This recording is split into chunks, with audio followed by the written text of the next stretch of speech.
Assalamualaikum warahmatullahi wabarakatuh.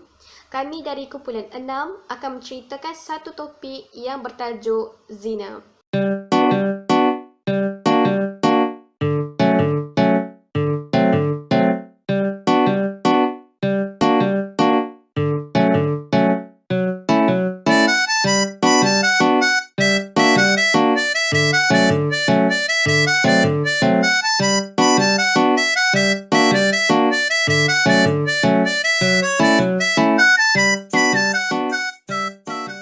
Mengikut akhbar berita harian yang diterbitkan pada 2 Ogos 2019, statistik menunjukkan sebanyak 697 kes pembuangan bayi di seluruh negara bermula pada tahun 2010 hingga 2018.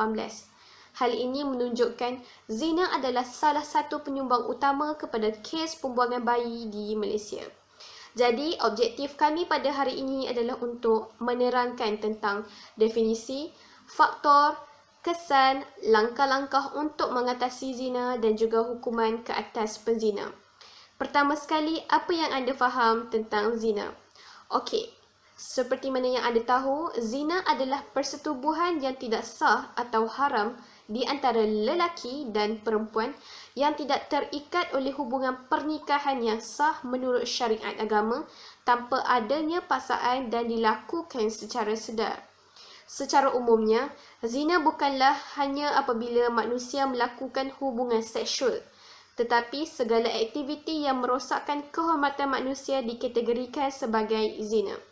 Dalam Al-Quran, Allah berfirman, A'udzubillahi minasyaitonirrajim, wala taqrabuz zina, yang bermaksud, dan janganlah kamu mendekati zina. Daripada ayat ini, Allah telah mengingatkan kita bahawa sebagai seorang manusia, janganlah kita mendekati perkara-perkara yang akan membawa kita ke arah zina. Adakah anda tahu terdapat dua jenis zina yang ditakrifkan mengikut pelaku zina? Yang pertama adalah ghairu muhsan, yakni zina yang melibatkan kedua-dua individu yang belum berkahwin. Kebiasaannya, zina ghairu muhsan ini terjadi kepada pasangan yang hangat bercinta dan terlanjur sebelum berkahwin. Yang kedua adalah zina muhsan, iaitu perbuatan bersetubuh yang melibatkan sekurang-kurangnya seorang individu yang masih lagi berstatus telah berkahwin dengan seorang individu yang lain. Sebagai contoh, seorang suami yang masih menyimpan teman wanita atau seorang isteri yang tetap mahu bersetubuh dengan bekas teman lelakinya walaupun selepas berkahwin.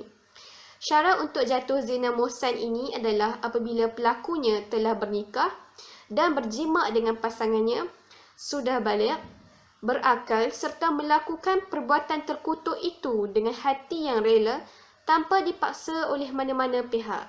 Jadi, mari kita dengar dengan lebih lanjut tentang zina yang akan diceritakan oleh sahabat-sahabat saya yang lain. Assalamualaikum warahmatullahi wabarakatuh. Hari ini saya akan menjelaskan secara kasar tentang faktor-faktor yang menyebabkan berlakunya zina dalam kalangan remaja Islam. Tidak dinafikan, setiap manusia dalam dunia ini pernah merasai kehidupan sebagai seorang remaja. Seperti yang kita sendiri tahu, remaja lebih cenderung dan tertarik untuk mencuba sesuatu yang baharu. Sehingga kadang-kadang mereka lupa perkara yang mereka lakukan itu adalah salah. Baiklah, kita pergi kepada faktor yang pertama. Faktor yang pertama ialah pengaruh rakan sebaya. Rakan adalah individu yang paling rapat dengan remaja selain daripada ibu bapa. Kesilapan dalam memilih rakan sebaya akan menyebabkan remaja mula terpesong akidah dan cuba untuk melakukan dosa. Hal ini kerana rakan sebaya adalah individu yang paling mereka percaya selain daripada ibu bapa. Ini kerana remaja dan rakan sebaya membesar dalam suasana, psikologi dan mental yang hampir sama. Namun, ada juga remaja yang terpaksa melakukan dosa hanya kerana inginkan perhatian dan rakan. Kita pergi kepada faktor yang kedua. Faktor yang kedua ialah pegangan agama yang longgar. Setiap orang dalam dunia ini mempunyai pegangan agama. Agama adalah sebagai panduan dalam hidup mereka ke arah jalan yang benar, kehidupan yang harmoni dan sejahtera. Namun, kelonggaran dalam pegangan agama akan menyebabkan seseorang itu mula melakukan dosa. Apabila pegangan agama itu mula goyah, maka hancurlah institusi keluarga dan masyarakat. Agama adalah benteng yang paling kuat yang mampu untuk mencegah seseorang itu daripada terus melakukan dosa. Perbuatan zina yang tidak terkawal akan mendatangkan banyak kesan buruk kepada masyarakat, khasnya kepada remaja. Contoh yang jelas dapat dilihat dalam masyarakat barat yang rata-ratanya mengamalkan kegiatan zina. Sungguh pun dari aspek kebendaan mereka agak terkehadapan, namun dari aspek kerohanian dan akhlak mereka jauh ketinggalan di belakang. Antara kesan buruk daripada kegiatan zina ialah pembuangan bayi. Remaja yang terlibat dalam kegiatan zina akan menjalinkan hubungan di luar tabi'i. Hal ini menyebabkan remaja perempuan mengandung sebelum berkahwin. Dalam situasi tersebut, remaja yang hilang pegangan agama akan menjadi tidak berperi kemanusiaan, lalu meninggalkan anak yang baru dilahirkan di tempat-tempat seperti tandas awam, tong sampah, tepi longkang dan sebagainya. Pembuangan bayi juga akan mengakibatkan gangguan emosi dan mental seperti kemurungan, perasaan rasa bersalah dan hilang keyakinan diri. Individu tersebut akan mengalami gangguan mental dan emosi tidak tenteram serta rasa bersalah. Walaupun laporan Jabatan Pendaftaran Negara dan Jabatan Kementerian Malaysia tidak pernah menyatakan umur sebenar ibu-ibu yang melahirkan anak di luar nikah ini, kejadian ini seharusnya sudah lebih dari cukup untuk membuka mata masyarakat umum bahawa kejadian zina semakin merebak termasuk di kalangan remaja Melayu. Sebahagian besar daripada mereka yang terlibat dalam gejala seks luar nikah adalah di kalangan kumpulan remaja daripada institusi pengajian tinggi IPT dan juga di sekolah menengah. Ini merupakan kejadian yang sangat menggerunkan kita semua. Seterusnya, kesan yang ketara dapat dilihat ialah perceraian dan keruntuhan rumah tangga. Kebanyakan remaja pada masa kini berkahwin awal akibat daripada mengandung. Pembinaan rumah tangga adalah tidak stabil kerana mereka masih tidak matang lagi dan belum mempunyai persiapan yang sempurna. Sekiranya sebelum proses perkahwinan pun sudah ada pelbagai halangan dan cabaran akibat pergaulan bebas, maka selepas berkahwin pun ia tidak akan kekal lama. Institusi keluarga akan mudah hancur, walaupun hanya disebabkan oleh perkara kecil. Ini dapat dilihat pada pertambahan kes perceraian yang berlaku di Malaysia. Selain itu, kesan yang dapat dilihat ialah tersebarnya penyakit-penyakit yang membawa maut. Terdapat pelbagai penyakit yang lahir disebabkan oleh hubungan bebas di antara lelaki dan wanita, tidak kiralah mental maupun fizikal. Contoh penyakit tersebut ialah AIDS. Penyakit ini boleh membawa maut dan ubatnya masih belum ditemui sehingga ke hari ini.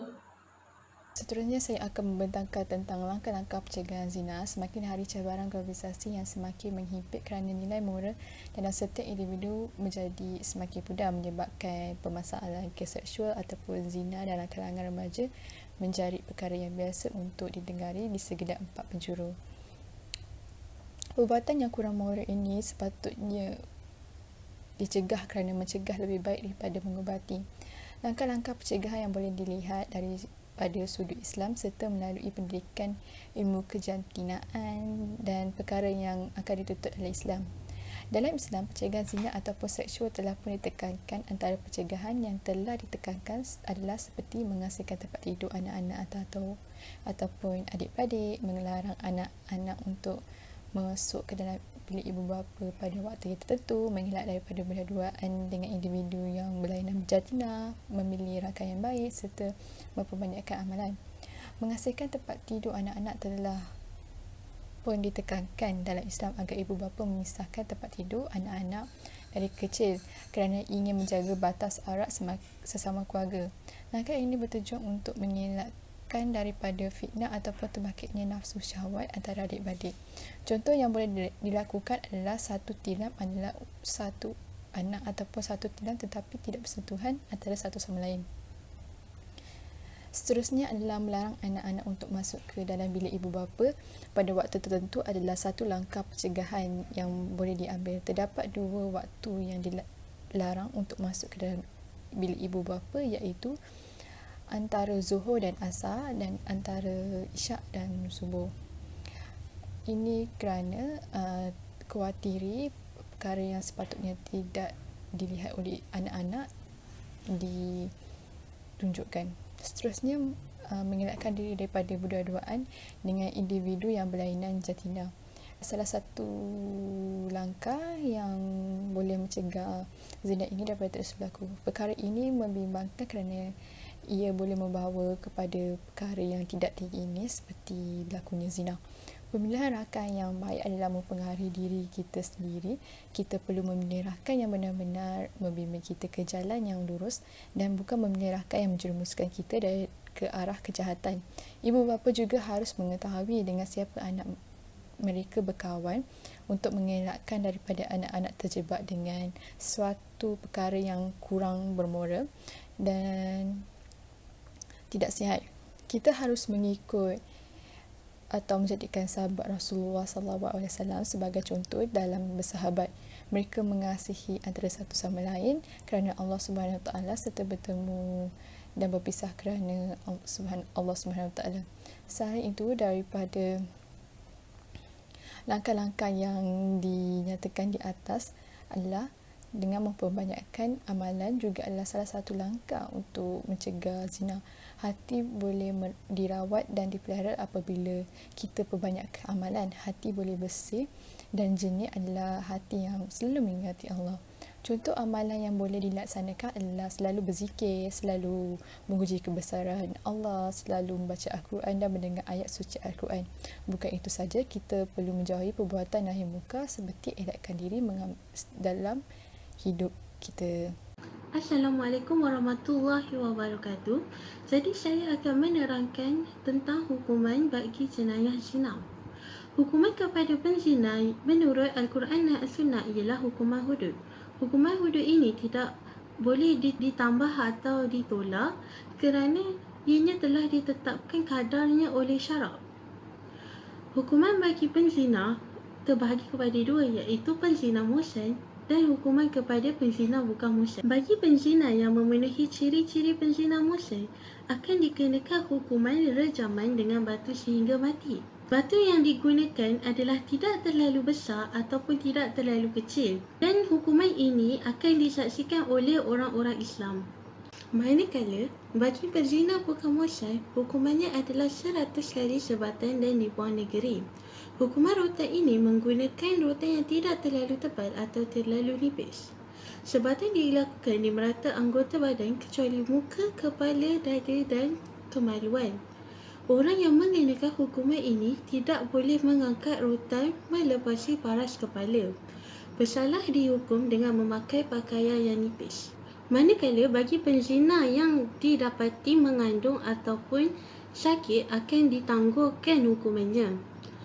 Bagi penzina yang mengandung, hukumannya akan ditangguh sehingga selesai penyusuan bayi. Manakala bagi penzina yang sakit, hukumannya akan ditangguhkan sehingga sihatnya sakit penzina tersebut. Hukuman ini akan disabitkan jika terdapat ikrar daripada penzina itu sendiri. Selain itu, hukuman ini juga dapat disabitkan jika ada 4 orang saksi yang fasik. Manakala hukuman yang dijalankan di Malaysia bagi jenayah zina adalah seperti penjara, denda dan juga sebatan. Ini adalah hukuman di kebanyakan negeri di Malaysia. Manakala hukuman bagi di negeri Kelantan dan juga Terengganu adalah seperti hukuman hudud sendiri dan juga ditambah dengan penjara selama 1 tahun. Sekian.